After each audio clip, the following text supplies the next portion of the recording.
वसंतवाड़ी। रात करीब 1 बजे एक आदमी अपनी ड्यूटी ख़त्म करके घर जा रहा था। उसे उस दिन बहुत देर हो गई थी।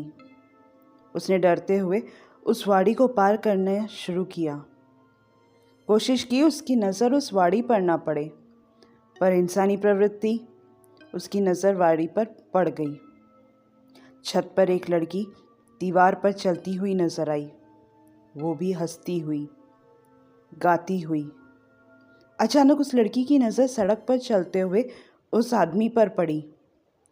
आदमी घबरा गया, पता नहीं उसके बाद फिर क्या हुआ।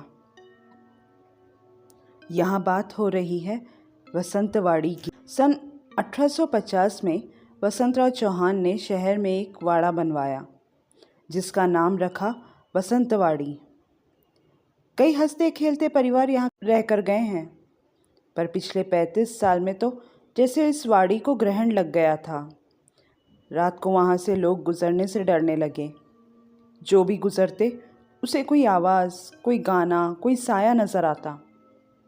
एक लड़की का साया, हंसते हुए। कई लोग देख चुके थे। आज का दिन, अनुपमा निवास। सुबह सुबह दरवाजे की घंटी बजी। एक बुजुर्ग महिला ने दरवाज़ा खोला। एक बुजुर्ग आदमी दरवाजे पर खड़ा था। उसका नाम था रघु। अरे अनुताई, कुछ तो समझाओ अपने भाई को, मेरी तो सुन ही नहीं रहा, रघु ने कहा। वो बुजुर्ग महिला अनुपमा थी।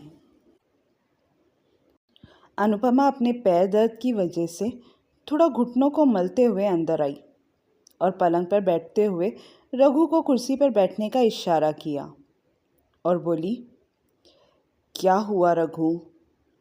बाप रे, ये घुटनों का दर्द भी ना मेरी जान लेकर मानेगा। बोल, तू क्या बोल रहा था? रघु बोला, अरे ताई, वो लखनऊ वाली पार्टी फिर आई थी। उनको वो जगह बहुत पसंद आई है। वहाँ फ्लैट सिस्टम बनाना चाहते हैं, पर संजू दादा तो बात ही नहीं करते। अनुपमा ने पूछा, तू गया था दादा से मिलने? कैसा है वो? रघु बोला, ना बाबा, उस खंडर में कौन जाएगा। दिन में ही इतना भयानक लगता है कि आते जाते कहाँ नज़र पड़ जाए, ये डर लगा रहता है। मैंने फ़ोन किया था, बहुत देर बाद उठाया फ़ोन। अनुपमा की आंखों में पानी आ गया। वो 35 साल पहले चली गई। अरे संजय, पानी आया क्या? पड़ोस वाली शोभा काकू ने आवाज़ लगाई। नहीं आया भाभी, संजय की माँ ने आवाज़ दिया। संजय चौहान एक सुशील, सुंदर, होनहार, सीधा साधा लड़का था। परिवार में माता पिता और एक बहन थी। पिता एसटी बस में कंडक्टर की नौकरी करते थे और माँ गृहिणी। बहन अनुपमा, जिसे प्यार से सब अनु कहकर पुकारते थे, वो कॉलेज में पढ़ती थी। संजय को मेरिट में इंजीनियरिंग कॉलेज में एडमिशन मिल गया था।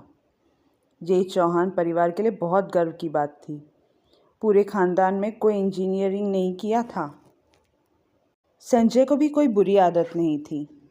हमेशा अपने काम से काम रखता था। वाड़ी के हर घर में उसका उदाहरण दिया जाता। उन्हीं में से एक था देशमुख परिवार, जो पड़ोस में ही रहते थे।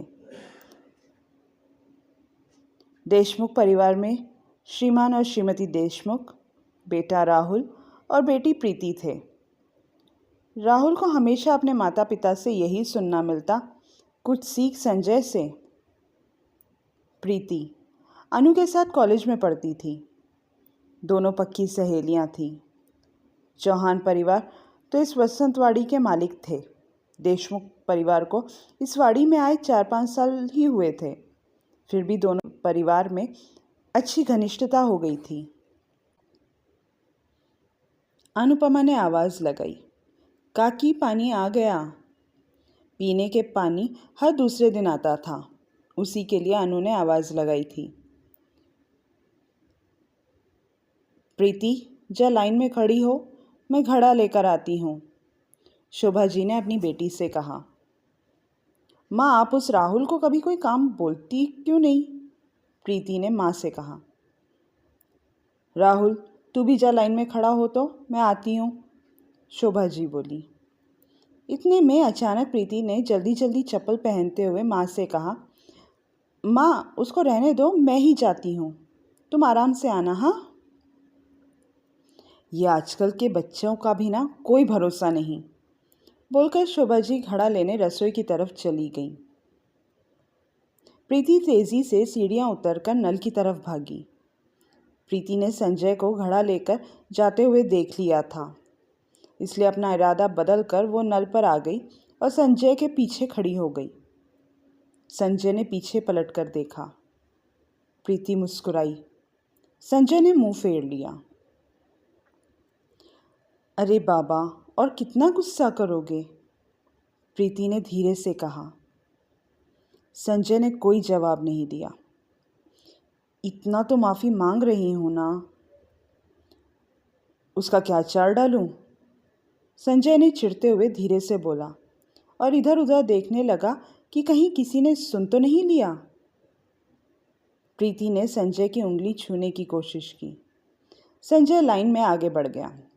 इतने में अन्नू दिखी तो संजय ने उसको आवाज़ लगाई।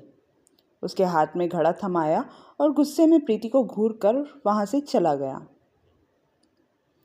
अनु प्रीति से बोली, दादा तुझसे अभी तक गुस्सा है? प्रीति ने सर झुकाकर हाँ में सर हिलाया। इतने जल्दी नहीं मानने वाला दादा, तूने किया ही ऐसा काम है।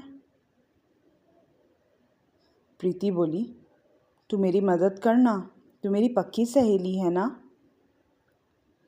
अनु ने कहा, ना बाबा, तुम दोनों के बीच में मैं नहीं पड़ूंगी।